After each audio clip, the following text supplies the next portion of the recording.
Hello everybody, VG Time back again with another deck profile.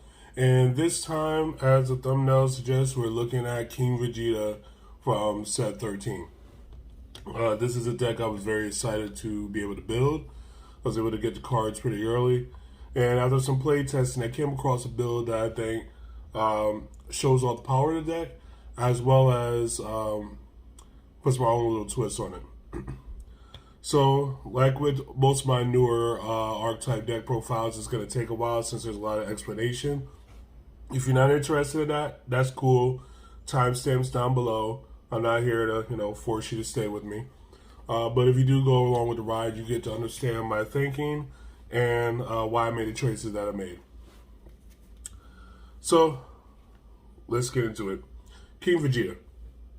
So, similar to King Code, he has a field card that works with him, which again I like to call co-leaders, since they kind of complete the power of the leader and what the deck is trying to do. So when you play him, field card Young Invaders come out, and I'll get into that card a little later. So when he swings, he top fives for a red sand, what it calls 5 or less, and add it to your hand. And then you shuffle the rest of your deck. So he helps to smooth out your draws by getting you the combo pieces that you need in order to get him to maximum potential.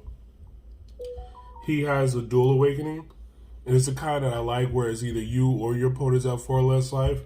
This deck has a very aggressive tendency, so as such, usually you can awaken on turn 2 due to the mechanics of the deck, just by bringing your opponent to 4 life. Waken is untap 1, draw 1, and on the backside, he becomes King Vegeta, head of the Saiyan Rebellion. Just a little side note, they really should have put the effort into making these dudes cards, because these guys have no names as far as I'm aware of in the lore. They're just dudes that got washed by Frieza when they ran up on the ship. And even if that was the name of the card, I would have been fine with it. Like, cats that got washed. I don't know. Or at least came up with King Vegeta tokens that he made, sort of like how Tien does. Where, like, you just had those dudes out there. But that's just a little side story. So the permanent on the backside says that you can combo with the 1-drop 500 power Saiyans without paying their costs. Which is cool. And then auto on swing draw, and then auto when one of your opponent's cards' power is reduced, you could choose one of their battle cards to give it minus 10k. And that's a once per turn auto. If it wasn't, it would be snap, like broke. So, great. Field card. So this is one of the most unique field cards I've seen, because the auto that makes it work doesn't have any real restrictions to it. So it doesn't matter if you go first, your opponent goes first. At the start of your opponent's turn, you get to search your deck for one of your 1-drop 500 attack Saiyans and put it on their side of the field. And if you do, you're locked into playing mono red Saiyans for the rest of that turn. So even if you lose a die roll, you get to give them one of those cards, and there's benefits to giving them the card, which is the reason why we play it in the first place. Activate main once per turn. You're allowed to add up to 1 life to your hand, and then choose one of those 1-drop 500 Saiyans, put it into play in rest mode on your side of the field, and negate its skills for the game. That's important because then it allows you to navigate things like the mirror match and whatnot without any issues.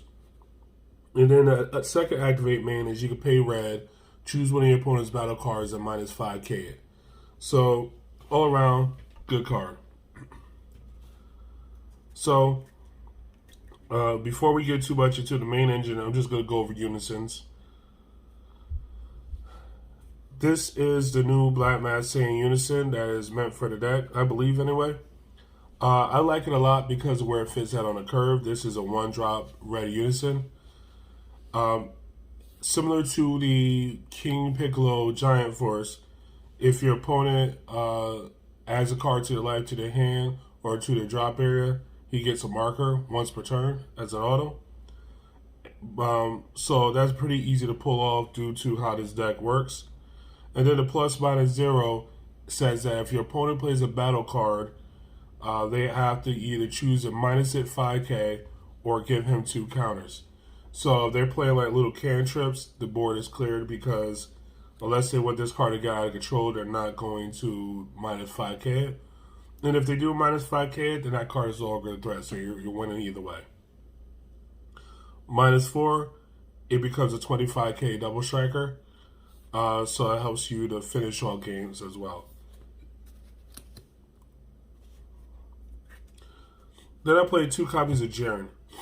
So this build is meant to be able to pivot from aggro to mid-range or more controlling mid-range if it is required. And Jiren is one of the cards that helps in those kind of matchups. So those that don't know what Jiren does, just a quick overview. When your opponent plays a battle card or a unison, you get to choose it and give it minus 10k, unless you don't want to, because it's not a mandatory thing. But once you do, you negate that skill for the turn. Plus 1, he gains double strike. Minus 3, he gets to, as an activate battle, minus 25 battle card ignoring barrier. So he's just a very strong card when you need to deal with certain situations. Now we're going to get into the main engine. So King Vegeta has several chains you can play with it. There's a Vegeta chain, there's a Goku chain, there's a Broly chain of evolution. So I'm going with the Vegeta chain of evolution because to me it seems like it's the strongest. But I could see like a Broly chain working, I could see a Goku chain working, I could see a combination of them working. There's a lot of ways you can build this deck. This is just one of them. And I'm going to actually build it several other ways along the way. That's funny. So look out for shorts for this. But let's go. Vegeta the Young Invader. So he has a skill that says when you play this card, if your opponent's leader is King Vegeta and your life is 5 or more, you have to crit a life and draw a card. So most people read this card in a vacuum and they thought, man, this card is trash. Like, unless you're playing a mirror match, so this would ever come up. And why would you do that? Like, why would you crit a life and draw a card? And then they read a second effect that says, order once per turn, when one of your cards is attacked, it loses 5k. They go, there's nothing but downsides to this card. Well, yeah. Your purpose is to put this card on your opponent's side of the field so that they have to deal with all those downsides. So this is the primary card you want to give your opponent. Now, second one is Raditz. So Raditz in this particular build is not necessary. So I know right now he's pretty expensive. If you just had 4 Vegeta, that's perfectly fine. But the reason why I run Raditz is that Vegeta is unique. So if you wanted to, if let's say Vegeta is already on the field and you wanted to crit them again from 5 to 4, you want to make sure you give them the Raditz. Other than that, Raditz doesn't actually do anything else, but he's like the O-type blood donor. You know, he goes for everything. So you could play him and splash in another chain because the other chain could use Raditz. The reason why I'm running a 2-2 split on this is because from my experience from playing the deck, you literally loop the same one over and over again. So there's no reason to be playing 3 and 4 of these cards. Like, the danger of you not having one of these in your deck and all of them being in your life or your hand, I think is rather slim. But maybe one day I'll get bit in the butt and I'll up the Vegeta by 1 or something like that. But right now, it seems to be doing okay. For SSG Vegeta to the next level. This is the evolution chain part 1 for Vegeta. You can choose either one of these on your side of the field or your opponent's. Put it to the bottom of your deck to make this guy. This guy on play searches top 5. And when he does, he can add up to the Unison or a 5 or less red Saiyan to your hand. And then he himself is 19k in crit, so he's good for pressuring your opponent.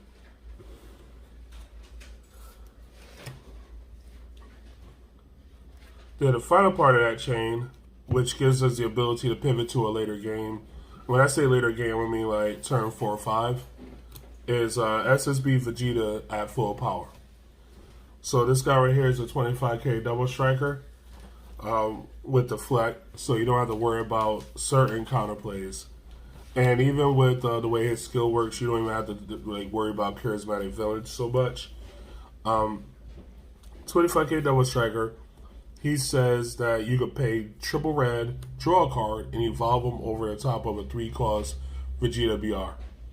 On swing, not really on swing, but while he's in rest mode, when your opponent plays a battle card or attacks with a battle card, you could -10 that battle card. And this is not once per turn. That's what makes him pretty insane. So once he's out there in rest mode, your opponent will not be able to swing at you efficiently.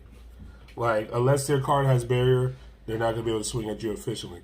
Between this, Jiren, or that guy, and the leader, they're just in a position where they're just going to be losing too much attack to be able to really kill you. And then if they get rid of it, they have to crit a life. And it doesn't matter what their life total is at. Alright, so, as I mentioned, the deck is pretty aggressive. So you got to go with, in order to be aggressive in this game, you got to be playing a bunch of stuff for free or pretty darn close to free. So, King Piccolo, you running Unisons, he kind of just goes with it. You got to rock. Yamcha, I know a lot of people don't look at this as an aggressive card. But when you're playing this card, to clear off stuff, and it comes back to your turn, he's a 15k beater. And you didn't use any energy to play him, you just had to use opportunity cost, which is like, are they playing something? Okay, put this dude out there. Now, one of the things that comes up is that the auto of this does somewhat conflict with him, but you're still allowed to activate his counter and minus things if that is what you're really after. And if not, just hold off on it, you're good. 2 copies of Mercenary Tau. So Mercenary Tau is unique. It has an activate main that says that if your leader card is red and you have 3 or more non-token battle cards in play, play this card from your hand and it gains critical for the turn. This is such an easy requirement to make. So you just have a couple dudes down, you make Mercenary Tau, and then you just keep beating. 2 copies of SS3 Son Goku One-Hit Wonder. Again, free card. When you minus one of your opponent's battle cards, play this dude for free. And so that happens throughout the deck. He also has a cool drop area effect where you can pay 1 red, send him to the warp from your drop to minus 5k in one of your opponent's battle cards. Bardock. In decks that have a bunch of critical or some form of burn, he is, I think, a must, especially, particularly because you're a red leader. He himself is also kind of a house because he's a 15k double striker for free. And then it says that when your opponent activates a counter skill, switch his card to activable. That's a auto once per turn. And the counter skill doesn't have to be against him. You can swing with something else, they counterattack and restand. You can play something, they counterplay, he restands. So he's just a beater. Alright, Intensifying Power Trunks. Another crit attacker. When you're trying to go for early aggression, crit attacks is really the way to go. He also helps to trigger your Bardock. So there's that, that's going for it.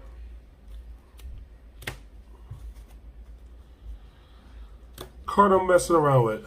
Super Saiyan Son Goku, the Legend Personified. So this card right here is kind of a mid-rangey attacking kind of card. When you play him, you draw a card. So you can kind of just throw him out there early, and hopefully your opponent just kind of forgets he's there. And then he has a Bond 3 that says that you could just make him a 25k as long as your opponent has 3 or more energy. And that 25k lasts into the beginning of your next main phase. So that gives you a little bit of protection on your opponent's turn. Thing is, though, 1-drops are kind of fragile, so you're probably going to just wait until you get to that point, pay 1, put him down, and then make him a 25k and do your thing. Alright, so outside of that, let's go into some utilities. Essence Vegeta Exploiting Weakness. Card is pretty cheap now. Honestly, it is kind of expensive, but if you're playing in an aggro mirror and you're losing bad, this is one of the few ways you're going to be able to get back into the game. So that's why I play it. Real quick on super combos, 2 copies of Raditz because it is searchable and is arguably the best red super combo that's like mono red. But then I also play 2 copies of Nappa. Nappa's again a free dude. He helps to make sure you have enough guys on the table for Tao or for the Goku to be able to fulfill their requirements. Ooh, excuse me. Now we're going to go into tech. So these 4 cards, actually these next 5 cards aren't necessary, but I run them anyway. So 2 copies of Broly Crown of Retribution. I actually think this card is not as good as it used to be because people aren't really holding their energy up quite like that. But in the matchups like Blue Baby or Evoker or whatnot where they do, Crown is a house. You just play them, look at their hand, take their best card, get rid of it. And then it opens you up the way you get to know, okay, can I go in? How much combo power do they have? All that good stuff. And then you make it work out. So, new card alert. King Vegeta Hidden Ambitions. This is the counter. This card is so niche, but so powerful when you get to use it. So, it's a counter, but it only counters extra cards with the cost of 1 that your opponent played without using energy. Now, that actually comes up a lot more than I think people give it credit for. So all the unison counters, so Dormant, Wolf Fang Fist, those are the only 2 that I really played. This gets rid of it. Or the Sparking negates, so there's no Sparking After Image, Dimension Magic, Time Magic, Shocky Death Ball, none of that stuff. You have to really worry about if you have this in your hand and the 1 energy to play it. Yeah, it comes up a little bit more than I thought it would, and it is very strong. And of course, when he's in play, you can pay red, send it to the drop, and then make a 3-drop of King Vegeta's lineage with 10k power. That's a promo that I do not have, unlike the Raditz. It's a promo I don't have. But it's called, I think, Vegeta Switching Gears. Good card. So if you have access to it, cool. You can run that instead of Crown or something like that. Ultimate. Couldn't help myself. This card is not up to snuff anymore, but it is so good flavor-wise for the deck that I decided to play it. And that is Frieza's Army Reborn. This thing costs 5 if you're at 2 or less life. So right now we have stuff that costs 1, so you might as well play that if you have it. Hell, you could just play a good overwhelm, honestly. But having this card in this deck is just funny to me. And honestly, unless you're going against blue, this card is super duper powerful still, and you'll be able to just wipe out entire games with him. So he's not terrible by any means. Extra cards. Primary Negate, Unending Awakening. So you need hard negates still. There's stuff that is coming at you with the hammer. So, Unending Awakening negates gives you a red Saiyan leader plus 5k. We got all the requirements. Next, 2 copies of King Vegeta's Imposing Presence. Now, this isn't a hard negate like this is. It's more akin to like an after image technique type of thing. So basically, you take the attacking card, you give it -10, ignoring barrier, but then it puts a floodgate on your opponent that every time they would attack with a battle card, or with a card period, actually not even just a battle card, but a card period, they have to give that card -5 before it attacks. So again, it's like beating your leader, but it could kill some things in a certain situation between the automatic minuses off the Vegeta or the King Vegeta itself. And that effect also gets around barrier, so it's better than the Frieza Army version of the card. This card is also free to play if you're at 3 or less life, and because they're anticipating us to be able to get down to that life total, that's why I also felt I could be comfortable playing the Frieza's Army Reborn. Let's see if I can move some of this stuff up into the side.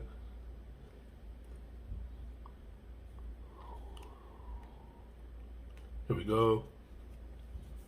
Then lastly, Omen of Awakening. So, I'm not sure what the price of this card is at right now. I know there was a point where people were shorting a card, but this card is also not absolutely necessary.